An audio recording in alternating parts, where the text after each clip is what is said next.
सुप्रभात बच्चों, हिंदी कक्षा में आपका स्वागत है। बच्चों, आज हम लोग सर्वनाम के बारे में जानेंगे। सर्वनाम शब्द दो शब्दों के मेल से बना है, सर्व प्लस नाम। सर्व मतलब सब और नाम यानी संज्ञा, अर्थात जो सारी संज्ञा के स्थान पर प्रयोग हों वे सर्वनाम होते हैं। बच्चों, भाषा में यदि बार बार एक ही नाम का प्रयोग किया जाए तो वह कितना अटपटा लगेगा, देखिए। महेश मेरा मित्र है। महेश मेरे पड़ोस में रहता है। महेश के पिता इंजीनियर हैं। महेश की माताजी डॉक्टर हैं। महेश को क्रिकेट का बहुत शौक है। ऊपर के वाक्यों में महेश शब्द बार बार प्रयोग हुआ है, जो अच्छा नहीं लगता। अब इसी गद्यांश को दूसरे रूप में पढ़िए तथा रेखांकित शब्दों पर विशेष ध्यान दीजिए। महेश मेरा मित्र है। वह मेरे पड़ोस में रहता है। उसके पिता इंजीनियर हैं। उसकी माताजी डॉक्टर हैं। उसे क्रिकेट का बहुत शौक है। उपर्युक्त वाक्यों में महेश संज्ञा शब्द के स्थान पर वह, उसके, उसकी और उसे शब्दों का प्रयोग किया गया है। ये सभी शब्द सर्वनाम हैं।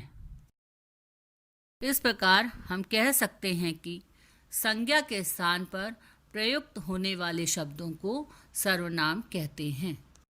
जैसे मैं, तुम, वह, उसने, उन्होंने, हम, हमें, हमने, वे, कौन, कुछ, क्या आदि सभी शब्द सर्वनाम हैं। सर्वनाम के भेद। सर्वनाम की परिभाषा तथा प्रयोग के बारे में चर्चा करते समय ही हमने देखा कि भाषा में कई प्रकार से सर्वनाम शब्दों का प्रयोग किया जाता है। सर्वनाम के 6 भेद होते हैं। पहला पुरुषवाचक सर्वनाम। दूसरा निश्चयवाचक सर्वनाम। तीसरा अनिश्चयवाचक सर्वनाम। चौथा प्रश्नवाचक सर्वनाम। पांचवा संबंधवाचक सर्वनाम। छठा निजवाचक सर्वनाम। पुरुषवाचक सर्वनाम। पुरुषवाचक सर्वनाम का संबंध वक्ता, श्रोता और जिसके विषय में बात की जाए से होता है, अर्थात जिस सर्वनाम से कहने या बोलने वाले का, जिससे बातचीत की जाए उसका और जिसके विषय में बात की जाए उसका बोध होता है, उसे पुरुषवाचक सर्वनाम कहते हैं। जैसे मैं कहने वाला या वक्ता, तुम सुनने वाला या श्रोता तथा वह जिसके विषय में बात की जाए। पुरुषवाचक सर्वनाम के 3 भेद होते हैं। पहला उत्तम पुरुषवाचक सर्वनाम। दूसरा मध्यम पुरुषवाचक सर्वनाम। तीसरा अन्य पुरुषवाचक सर्वनाम। उत्तम पुरुषवाचक सर्वनाम। बोलने वाला, वक्ता या लेखक जिन सर्वनामों का प्रयोग अपने लिए करता है उसे उत्तम पुरुषवाचक सर्वनाम कहते हैं। जैसे मैं, हम, मेरा, हमारा, मुझे, हमने आदि सभी उत्तम पुरुषवाचक सर्वनाम हैं। उदाहरण देखिए। पहला वाक्य है मैं घूमने जाऊंगा। इस वाक्य में मैं जो है उत्तम पुरुषवाचक सर्वनाम है। दूसरा वाक्य है हम कल नहीं आएंगे। इस वाक्य में हम उत्तम पुरुषवाचक सर्वनाम है। मध्यम पुरुषवाचक सर्वनाम। बोलने वाला यानी वक्ता या लेखक सुनने वाले या पढ़ने वाले के लिए जिन सर्वनामों का प्रयोग करता है उन्हें मध्यम पुरुषवाचक सर्वनाम कहते हैं। जैसे तू, तुम, तेरा, तुम्हारा, आप, आपने आदि सभी शब्द मध्यम पुरुषवाचक सर्वनाम हैं। उदाहरण देखिए। पहला वाक्य है तुम कब आओगे। इस वाक्य में तुम जो है वह मध्यम पुरुषवाचक सर्वनाम होगा। दूसरा वाक्य है आप कल क्यों नहीं आए। इस वाक्य में आप जो है मध्यम पुरुषवाचक सर्वनाम होगा। अन्य पुरुषवाचक सर्वनाम। बोलने वाला या वक्ता जिसके विषय में बात करता है उसके लिए जिन सर्वनामों का प्रयोग करता है उन्हें अन्य पुरुषवाचक सर्वनाम कहते हैं। जैसे वह, वे, उसे, उन्हें, उन्होंने, उसका, उनका आदि सभी शब्द अन्य पुरुषवाचक सर्वनाम हैं। उदाहरण देखिए। पहला वाक्य है वह कब आएगा। इस वाक्य में वह शब्द अन्य पुरुषवाचक सर्वनाम है। दूसरा वाक्य उसने खाना खा लिया। इस वाक्य में उसने अन्य पुरुषवाचक सर्वनाम है। निश्चयवाचक सर्वनाम। जिन सर्वनाम शब्दों से नज़दीक या दूर की वस्तुओं या प्राणियों का निश्चित बोध होता है उन्हें निश्चयवाचक सर्वनाम कहते हैं। जैसे यह, वह, ये, वे आदि। उदाहरण देखिए। पहला वाक्य है यह किताब है। इसमें यह जो है निश्चयवाचक सर्वनाम है। दूसरा वाक्य है वह गाय है। इस वाक्य में वह निश्चयवाचक सर्वनाम है। बच्चों, मैंने आपको पुरुषवाचक सर्वनाम के भेद और निश्चयवाचक सर्वनाम समझाया जो आप लोगों को समझ में आ गया होगा।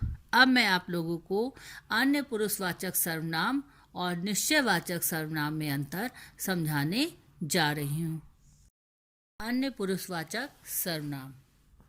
इसका पहला वाक्य देखिए। वह पढ़ता है। दूसरा वाक्य वह घर जाता है।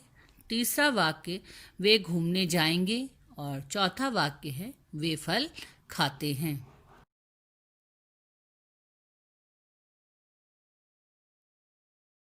निश्चयवाचक सर्वनाम।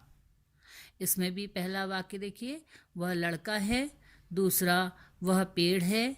तीसरा वाक्य वे किताबें हैं और चौथा है वे पेंसिलें हैं।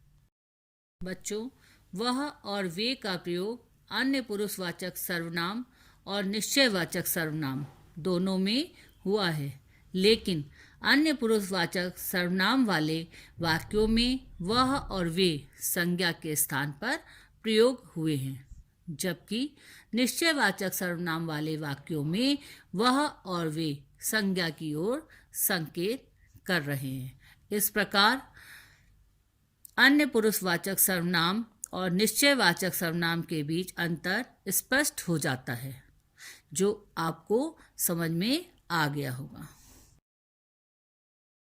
निश्चयवाचक सर्वनाम। जिन सर्वनामों से किसी निश्चित व्यक्ति या वस्तु आदि का बोध न हो उन्हें अनिश्चयवाचक सर्वनाम कहा जाता है। जैसे कोई, कुछ आदि सभी शब्द अनिश्चयवाचक सर्वनाम होंगे। उदाहरण देखिए। पहला वाक्य है घंटी बजी है, कोई आया है। इस वाक्य में कोई अनिश्चयवाचक सर्वनाम है। दूसरा वाक्य है दूध में कुछ पड़ा है। इस वाक्य में कुछ अनिश्चयवाचक सर्वनाम है। प्रश्नवाचक सर्वनाम। जिन सर्वनामों से किसी व्यक्ति, प्राणी, वस्तु आदि के संबंध में प्रश्न का बोध हो उन्हें प्रश्नवाचक सर्वनाम कहते हैं।